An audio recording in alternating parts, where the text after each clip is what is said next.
आज लहानपणीचा फ्रॉक घालून ना मी पण लहान मुलगी झाली होती. तर झालं असं की मी सकाळी सकाळी उठले, घरातली कामं वगैरे केली आणि निघाले जिम बघायला. कारण की मला स्वतःवरती खूप जास्त विश्वास आहे की घरी बसल्या बसल्या माझं वेट लॉस काय होणार नाही, म्हणून मला जिम तर लावावी लागणार. सगळी इन्क्वायरी केल्यानंतर आता घरी जाऊया, कारण की मला भरमसाठ व्हिडिओ बनवायचे आहेत. इतक्या साऱ्या प्रमोशनच्या व्हिडिओ शूट करायच्या बाकी आहेत, नक्की माझ्या डोक्याला ताप झाला. आणि त्यामध्ये कपडे चेंज करून करून करून व्हिडिओ बनवावी लागते, त्यामध्ये तर अजून डोकं फिरतंय. व्हिडिओ बनवण्याचा ना मला अजिबात कंटाळा नाहीये, पण माझी आज इतकी दाढ दुखतीये ना की काय सांगू. तर तुम्ही ऐकलंच असेल ना की मर्द को कभी दर्द नहीं होता, वैसे औरत को भी कभी दर्द नहीं होता. वा वा, क्या लाईन मारी एकदम तावा तावात. हा, इथे मी पडता पडता वाचली. हा, आणि तुम्हाला माहितीये जेव्हा मी व्हिडिओ वगैरे शूट करत असते ना, तेव्हा आजूबाजूवाल्यांना माझा इतका आवाज जातो.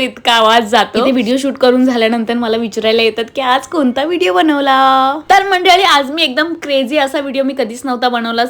तर विचार करा की मला करताना इतकी मजा आली आहे, तर तुम्हाला बघताना किती मजा येईल. मजा तर तेव्हा येईल ना जेव्हा मी हा पसारा नाही उरकणार आणि माझी मम्मी माझी धुलाई करेल. तर सर्वात आधी मला हा पसारा उरकू द्या. आणि आज मी तहान भूक विसरून शूट केलंय, म्हणून मला खूप जास्त भूक लागली, म्हणून मी आधी पेट पूजा केली.